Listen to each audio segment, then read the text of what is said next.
जय हिंद दोस्तों, मैं सूरज चौहान स्वागत करता हूं एक बार फिर आपका अपने यूट्यूब चैनल राज एकेडमी दीवा में। आज हम फिर से चर्चा करेंगे एक नए चैप्टर की। चैप्टर का नाम होगा चैप्टर नंबर 1 फील्ड विजिट।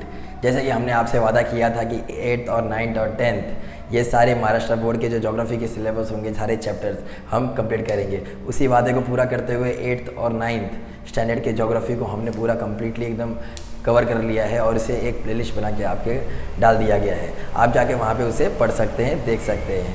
अपने वादे को और पूरा करते हुए आज हम बढ़े हैं 10th स्टैंडर्ड की ज्योग्राफी के पास। क्लियर? और ये महाराष्ट्र बोर्ड की ज्योग्राफी है, मैं आपको बता देना चाहता हूँ। और आज हम लोग बात करेंगे और बहुत अच्छा लग रहा है आप लोग से नए क्लास में और नए सब्जेक्ट को लेके, ठीक है। और पहला शुरुआत करने जा रहा हूँ 10th स्टैंडर्ड की ज्योग्राफी।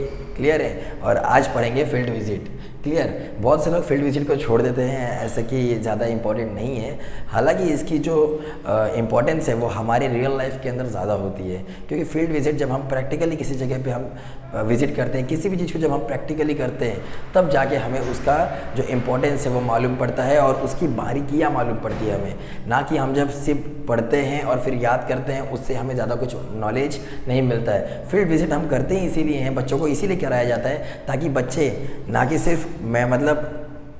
सिर्फ मेंटली बल्कि फिजिकली और मेंटली दोनों तरीके से वो स्ट्रांग हो जाए, ताकि उनको कोई भी चीज़ आप बताओ तो वो उसे सिर्फ ऐसा थियोरी जैसा उसे ले नहीं और उसे नॉलेज ना गेन करे, बल्कि उसे अज्यूम करे, मेमोराइज करने, मतलब एक बार माइंड के अंदर एक इमेज बनाए। ओके, ये ऐसे दिखते हैं, हम वहाँ गए थे, वो ऐसा पेड़ था, उसमें ऐसी ऐसी चीज़ें हो रही थी।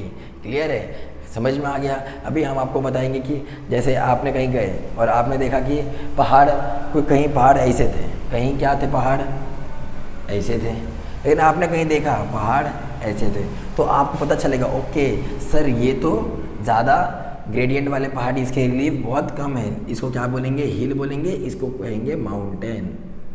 समझ में आया? तब आप डिफ्रेंशिएट करना शुरू कर दोगे, तब आप क्वेश्चंस पूछने शुरू कर दोगे। देखिए, क्वेश्चंस वही पूछते हैं जिनको समझ में आया हो। क्लियर है? क्वेश्चंस वो बिल्कुल नहीं पूछते जिनको समझ में नहीं आया हो। क्लियर है? क्वेश्चन तभी रेज होंगे जब आपको समझ में आएगा, तभी आपको डाउट निकलेगा। क्लियर है? समझ में आ गया? तो आगे बढ़ेंगे। फील्ड विजिट ज़्यादा लेंदी नहीं करेंगे इस पार्ट को, एक ही पार्ट में आपका ये लेसन ख़त्म करेंगे। इतना इंपॉर्टेंट है ये, but exam point of view से इससे क्वेश्चंस बहुत ही कम पूछे जाते हैं। क्लियर? फील्ड विजिट की बात करते हैं तो जैसे आपके बुक में दिया है फील्ड विजिट के बारे में, तो अभी मैं आपको बताता हूँ कि फील्ड विजिट में एक्चुअली आपको करना क्या होता है। फील्ड विजिट में हमें कुछ नहीं करना रहता है, बस हमें अपना ग्रुप, जैसे स्कूल्स की तरफ से, हमारे यहाँ जो स्कूल्स की तरफ से एजुकेशन ट्रिप जाती है, क्लियर है, हम कहीं टूर पे जाते हैं एजुकेशनल पर्पज़ के लिए कि हाँ हम जाके वहाँ पे मतलब बस जाके वहाँ पे हम देखने वाले हैं कि हाँ किस तरीके से क्या क्या चीज़ें होती है, क्या उनके पीछे कारण है, क्यों ऐसी हो रही हैं, क्या पीछे की इनकी वजह हैं, वो सारी चीज़ें हम पढ़ेंगे। क्लियर? तो आगे बढ़ते हैं। जब आपकी इस लेसन में बस इतना, मतलब आपको ये बता देता हूँ कि देखिए, हम वर्ड टू वर्ड नहीं जाएंगे, हम आपको सारी चीज़ें कॉन्सेप्ट बेस्ड और उसी के बेस पे सारी चीज़ें हम यहाँ पे आपको कराएंगे। क्लियर? जब भी आप फील्ड विजिट पे जाते हो तो आपको याद रखना चाहिए कि आप जब फील्ड विजिट पे जा रहे हो तो आपको विजिट करके वहाँ पे ऑब्जर्व करके आपको कुछ नोट डाउन भी करना रहेगा। तो नोट डाउन करने के लिए सबसे पहले आपके पास होना चाहिए number 1 notebook, number 2 pen, clear, number 3 bag, number 4 bottle, number 5 आप बाहर विजिट करने जा रहे हो तो आपको थोड़ी अपने हेल्थ का भी ख्याल रखना पड़ेगा, इसलिए आपको क्या रखना चाहिए, कैप सर पे लगाने के लिए, सारी चीज़ें। फिर आपके पास नंबर 6 बाइनाकुलर, 7 बाइनाकुलर मतलब दूरबीन, जो दूरबीन आते हैं ना, अगर हमें कहीं देखना है, दूर की चीज़ को ऑब्जर्व करना है तो हम वो यूज़ करते हैं। क्लियर? प्लस आपके पास फर्स्ट एड बॉक्स भी होना चाहिए। जैसे आप अगर कहीं जा रहे हो तो आपके किसी क्लासमेट या आपके किसी फ्रेंड को कहीं लग गया, कहीं गिर गया, तो उसके लिए आपके पास क्या होना चाहिए, ये फर्स्ट एड भी होना चाहिए। Plus most and important map होना चाहिए। आप जहाँ जा रहे हो उस जगह का आपका क्या होना चाहिए, मैप होना चाहिए। क्लियर? 9 आपके पास टिफ़िन होना चाहिए। And most and important thing, जहाँ पे भी आप जा रहे हो वहाँ से एक गाइड ज़रूर ले लेना। गाइड मतलब इंग्लिश हिंदी मराठी की गाइड नहीं। आप कहीं भी ऐसे टूरिस्ट जगह पे जाते हो, ऐसे फील्ड में जाते हो जहाँ पे आपका नॉलेज नहीं है, तो ऐसे ही आप वहाँ पे मत कूद जाओ, किसी के साथ जाओ, या तो टीचर्स के साथ या तो पेरेंट्स के साथ जो उससे वाकिफ़ हो। अगर ये नहीं है आपके पास तो आप जहाँ जाओगे उस जगह पे गाइड्स अवेलेबल होते हैं जो आपको उस जगह की गाइडेंस करते हैं, क्लियर, गाइड करते हैं कि अच्छा ओके ये जो पहाड़ था ये ऐसा पहाड़ था, इसे इस नाम से जाना जाता है, लोकल लोग इसे इस पहाड़ नाम से जान, जैसे वेस्टर्न घाट से, तो जो महाराष्ट्र के लोग हैं वो उसे किस नाम से जानते हैं, सह्याद्री माउंटेन के नाम से जानते हैं, क्लियर है। जो महाराष्ट्र का कोस्ट है, जो महाराष्ट्र का कोस्ट है,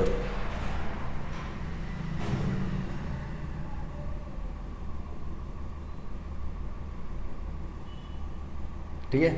अब अगर कोई बोलेगा महाराष्ट्र के बारे में बताओ, तो महाराष्ट्र के बारे में क्या बताऊंगा। अगर मैं यूपी का हूँ तो मेरे को ज़्यादा कुछ महाराष्ट्र के बारे में नहीं पता होगा, तो मैं क्या करूँगा, यहाँ पे आऊँगा और यहाँ पे आने के बाद किसी पर्सन से क्या करूँगा, किसी पर्सन से जो यहाँ का लोकल होगा उसको मैं क्या बोलूँगा, भाई साहब आप मुझे यहाँ के बारे में कुछ बता सकते हैं। हालांकि सब बता ही देते हैं, लेकिन अगर वहाँ पे नहीं है कोई तो आप गाइड कर लो, गाइड को कुछ पैसे दे दोगे जिसकी वजह से वो आपको सारी इन्फॉर्मेशंस बता देगा, प्लस आपको ये भी चीज़ें बताएगा कि आपको वहाँ नहीं जाना चाहिए, ये ऐसी जगह है जहाँ पे बहुत सारे लोग गए थे लेकिन वापस आए नहीं, तो आपको ये भी सारी चीज़ें अवेयर हो जाएगी, ओके हमें वहाँ नहीं जाना है, हमें यहाँ जगह पर जाना है और ये सारी चीज़ें की इन्फॉर्मेशन गैदर करनी है, क्लियर है, समझ में आ गया। तो आपको ये सारी चीज़ें, notebook, pen, bag, bottle, cap, binocular, first aid box, map, tiffin, guide, ये सारी चीज़ें आपके पास होनी ही चाहिए, तभी आप कहीं फील्ड पे जाइएगा, क्लियर। और मोस्ट एंड इम्पॉर्टेंट, जब भी जाइएगा तो थोड़ी सेफ्टी, क्लियर। जैसे अगर आप मोबाइल फ़ोन्स लेके जा रहे हो, तो मोबाइल फ़ोन्स लेके जा रहे हो तो कहीं ऐसी जगह आती है ना, आपने देखा होगा पहाड़ ऐसे ऐसे रहते हैं, ठीक है, यहाँ पे जाके सेल्फी निकालेंगे, ऐसे करके सेल्फी निकालेंगे, ये बहुत ही डेंजरस हो सकता है, यहाँ से आप गिर भी सकते हो, क्लियर है। तो ये सारी चीज़ें आपको वहाँ पे समझ के रखनी चाहिए, ठीक है। सर आपने ये तो बता दिया कि क्या क्या लेके जाना चाहिए, लेकिन क्या नहीं, मतलब अब वहाँ जाके करना क्या है। देखिए अब जब भी यहाँ से निकलोगे, जब भी इस लेसन में आपके बुक में जो बताया गया है उसके अंदर एक जो बच्चा है वो अपने क्लास के साथ जा रहा है, जिसके अंदर, ठीक है, वो टीचर हैं और बहुत सारे बच्चे हैं, ठीक है, राहुल करके उसमें नाम है, और भी बहुत सारे बच्चे हैं जो कहाँ जा रहे हैं, एक जगह से दूसरी जगह जा रहे हैं। जैसे कि वो कहाँ जा रहे हैं, मतलब वो कहाँ से कहाँ जा रहे हैं मालूम है, वो जा रहे हैं नालदुर्ग डिस्ट्रिक्ट, जो नालदुर्ग डिस्ट्रिक्ट से कहाँ जा रहे हैं वो लोग, अलीबाग, ठीक है, वो कहाँ जा रहे हैं, नालदुर्ग डिस्ट्रिक्ट से अलीबाग। अलीबाग जो कहाँ आता है, रायगढ़ में आता है, कहाँ पे आता है, रायगढ़ में आता है, ठीक है। अब ये नालदुर्ग डिस्ट्रिक्ट से अलीबाग जा रहे हैं, ठीक है, नालदुर्ग जगह है नाम और अलीबाग एक जगह है, मैं आपको बताता हूँ मैप में वो कहाँ पर है, ठीक है। तो आपको ये सारी चीज़ें याद रखनी है, मैं अभी आपको बताता हूँ।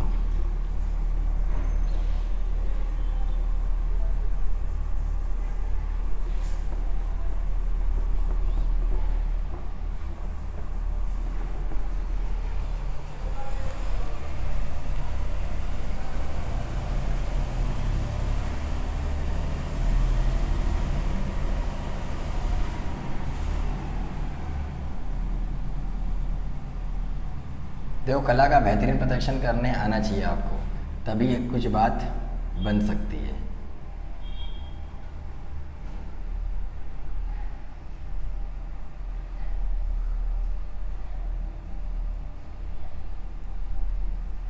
ठीक है, आपको कला का बेहतरीन प्रदर्शन करने आना चाहिए। अब ये इंडिया है, इंडिया में हम बात कर रहे हैं थोड़ी से पार्ट महाराष्ट्र की, ठीक है, ये महाराष्ट्र है, महाराष्ट्र के इस पार्ट को कहते हैं कोंकण, इस पार्ट को कहते हैं कोंकण, ठीक है, कोंकणी लोग रहते हैं इस साइड तो कोंकण कहते हैं, ठीक है। उसी में अगर हम बात करेंगे तो महाराष्ट्र के यहाँ पे एक पहाड़ है, जिसका नाम है वेस्टर्न घाट्स, इसी को बोलते हैं हम सह्याद्री माउंटेन या सह्याद्री रेंज, क्लियर, समझ में आया। ये बच्चे नालदुर्ग डिस्ट्रिक्ट, जो यहाँ नालदुर्ग जगह है, एक प्लेस का नाम है, कुसामाबाद करके ये जगह है, डिस्ट्रिक्ट है, ठीक है, ये नालदुर्ग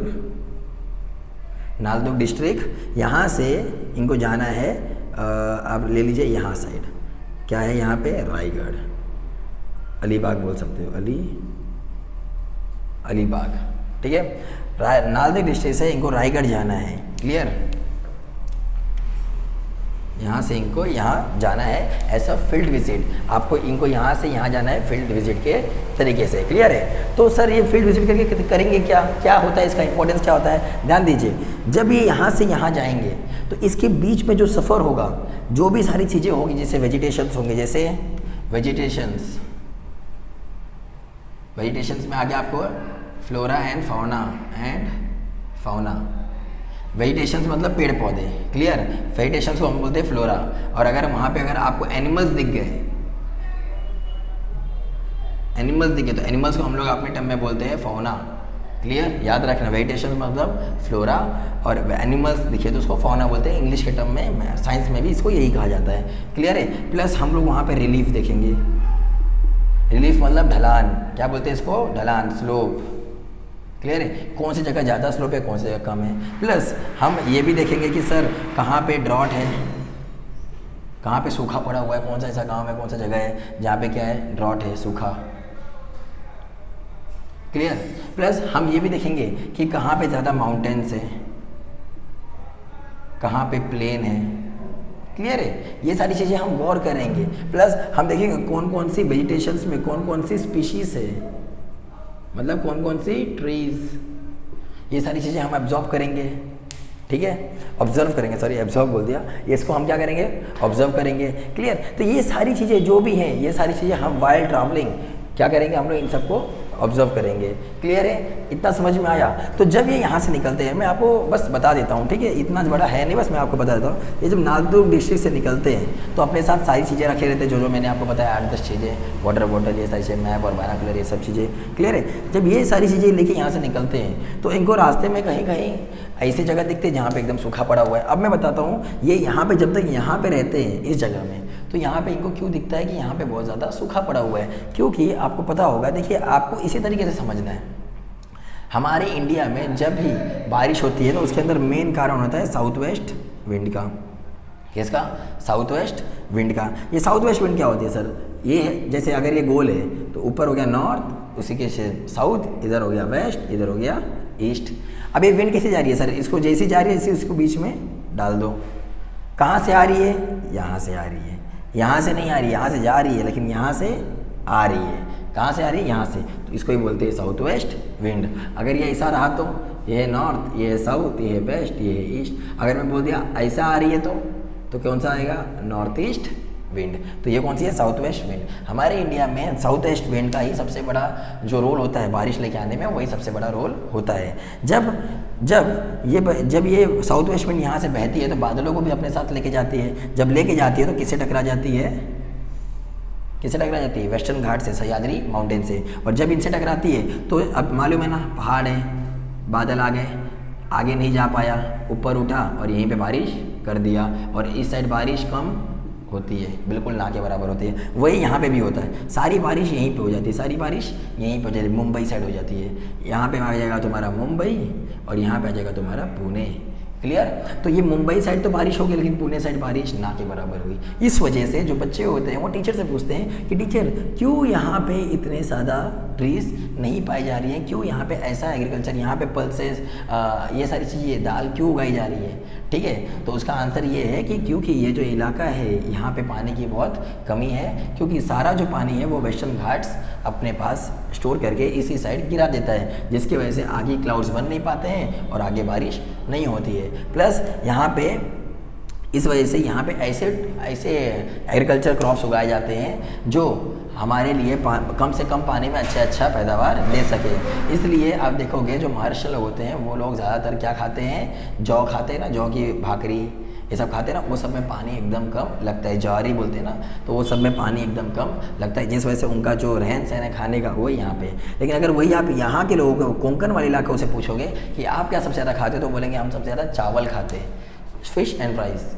क्लियर है? उनके डाइट में हमेशा आपको फिश एंड राइस दिखेगा। क्यों? क्योंकि समंदर है बाजू में, तो फिश खाएंगे। और ये राइस क्यों खाएंगे? क्योंकि पानी है और राइस पानी में बहुत अच्छा होता है। क्लियर? जिसकी वजह से उसकी क्रॉप बहुत अच्छी होती है, इस वजह से वो लोग उसका कल्टीवेशन करते हैं। अब आपको समझ में आ गया? तो वही बच्चे जब पूछते हैं कि सर मैम जब हम आ रहे थे तो यहाँ पे एकदम हरियाली नहीं थी, लेकिन इस साइड जब आए तो यहाँ पे हरियाली है। बच्चे और भी पूछते हैं मैम जहाँ से हम आ रहे थे, ये तो डेक्कन प्लेट्यू, आपको पता है ना, ये वाला जो पार्ट है ये आपका क्या है?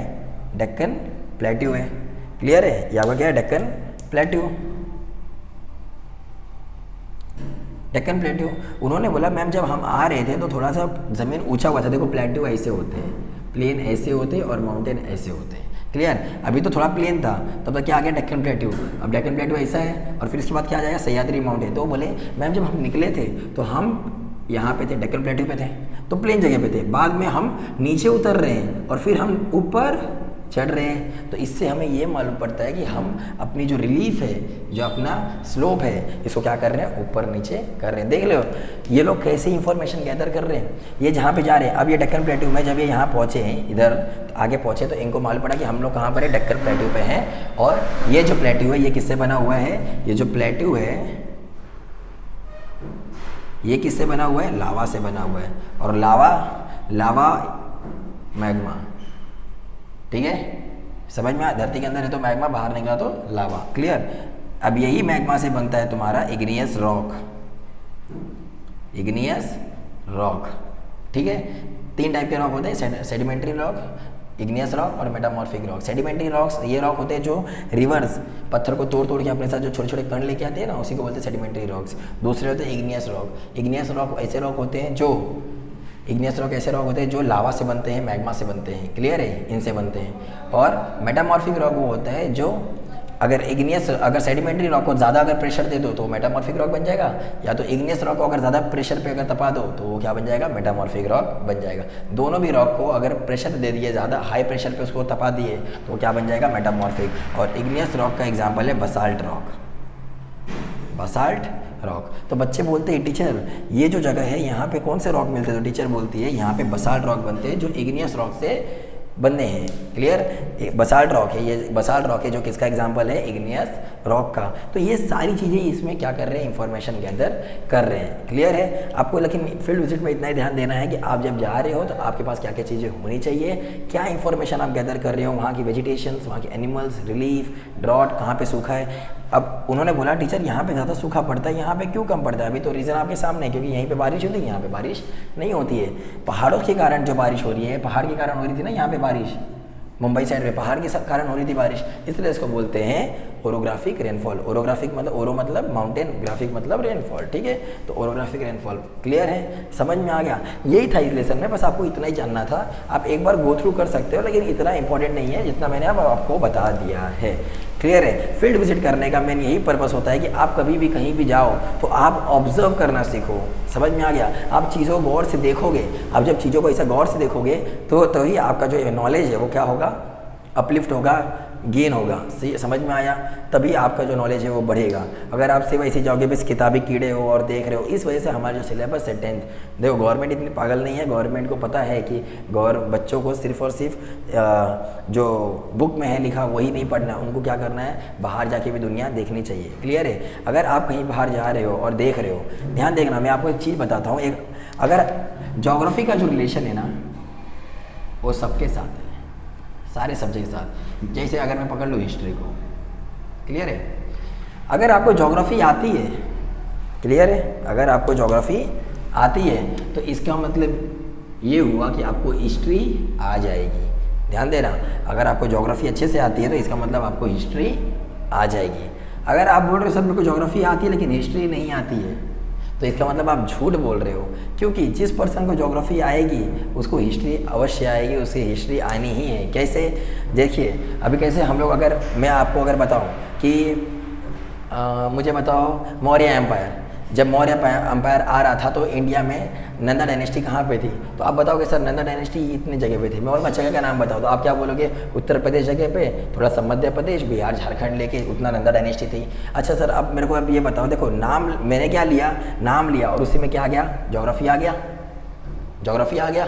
क्लियर है? समझ में आ गया? अब अगर मैं ये बोलूँ कि महाराष्ट्र जो मौर्य डायनेस्टी था, Maurya empire, first empire of ये अपना इंडिया का, तो कौन सा था? मौर्य एम्पायर। अब मौर्य एम्पायर जब बड़ा होता है तो यहाँ पे एक रिवर आती है, उस रिवर का नाम क्या है? तो बोलेंगे सिंधु रिवर। क्लियर है कि नहीं? Indus river. समझ में आया कि नहीं आया? तो आप जब भी हिस्ट्री की बात करोगे ज्योग्राफी अपने आप आ जाएगा, लेकिन एक चीज़ याद रखना, आप जब ज्योग्राफी की बात करोगे तो हिस्ट्री नहीं आएगा। क्लियर है? अब तक मैंने जितनी बात किया, क्या इसमें हिस्ट्री आया क्या? आया क्या हिस्ट्री? नहीं, सब ज्योग्राफी आया था। समझ में आ गया? तो इसका मतलब जब अगर आप ये बोल रहे हो कि सर मेरे को ज्योग्राफी आती है, हिस्ट्री नहीं, इसका मतलब आपको खुद ही नहीं पता कि आप में खूबियाँ क्या है। ज्योग्राफी आ रही है तो हिस्ट्री अपने आप आएगी, अगर ज्योग्राफी आ रही है हिस्ट्री नहीं है, इसका मतलब आपको खुद नहीं पता है। आपको हिस्ट्री आती है, बस थोड़ा सा एफर्ट डालो, अपने आप समझ में आ जाएगी। अगर कोई ये बोल रहा है सर मुझे हिस्ट्री भी आती है और ज्योग्राफी भी आती है, ध्यान दो, अगर मुझे हिस्ट्री ज़्यादा आ रही है, हिस्ट्री अगर मुझे ज़्यादा आ रही है और और मैं ये बोल रहा हूँ कि मेरे को ज्योग्राफी भी आ जाएगी, तो कोई गारंटी नहीं है। समझ में आ गया? अगर आपको हिस्ट्री आती है तो उसकी कोई गारंटी नहीं कि आपको ज्योग्राफी आएगी ही आएगी, लेकिन आपको अगर ज्योग्राफी आती है तो हिस्ट्री अपने आप आ जाएगी। क्लियर है? समझ में आया? तो आपको इसी तरीके से समझना है। समझ में आ गया? आपको इसी तरीके से, आप जब भी किसी जगह विजिट करते हो तो आपको उस जगह की पूरी ज्योग्राफी अच्छे से मालूम होनी चाहिए। ओके, ये ऐसी ऐसी जगह है, ऐसी ऐसी जगह है, ये जगह पे ऐसा है वैसा है, ये सारी चीज़ें। क्लियर है? आपको इसी तरीके से सब काम करना है। क्लियर? आप जैसे ही जाओगे किसी जगह पे तो आपको पता होगा उस जगह की हिस्ट्री तो पता होगी। क्लियर है? तो आपको ज्योग्राफी भी, मतलब अब हिस्ट्री तो देखो, आप हिस्ट्री के पॉइंट ऑफ व्यू से देख रहे हो, ठीक है, लेकिन आपको ये भी मालूम पड़ जाएगा कि उसके अंदर ज्योग्राफी क्या क्या चीज़ें थी। क्लियर है? हिस्ट्री में ज्योग्राफी इंटरफेयर करेगा, लेकिन ज्योग्राफी में हिस्ट्री कभी इंटरफेयर नहीं करेगा। इतना आपको क्लियर होना चाहिए। ठीक है? तो इतना ही था आपके फील्ड विजिट में, आपको बस इतना ही जानना था। ठीक है? अगर आपको ये सेशन अच्छा लगा हो, थोड़ा सा भी इंपॉर्टेंट लगा हो कि हाँ सर थोड़ा सा, बस आपको एक एफर्ट डालने के लिए हमने ये बता दिया था ताकि ये लेसन स्किप ना हो, आपको इंपॉर्टेंस पता चल जाए इस लेसन की, बस इतना आपको पता होना चाहिए। ठीक है? अगर आपको हमारा ये एफर्ट अच्छा लगा हो तो आप हमारे वीडियोस को लाइक कर सकते हैं, चैनल को सब्सक्राइब कर सकते हैं और राज अकेडमी दीवा को सब्सक्राइब कर सकते हैं। मिलते हैं आपसे अगले पार्ट में, तब तक के लिए जय हिंद।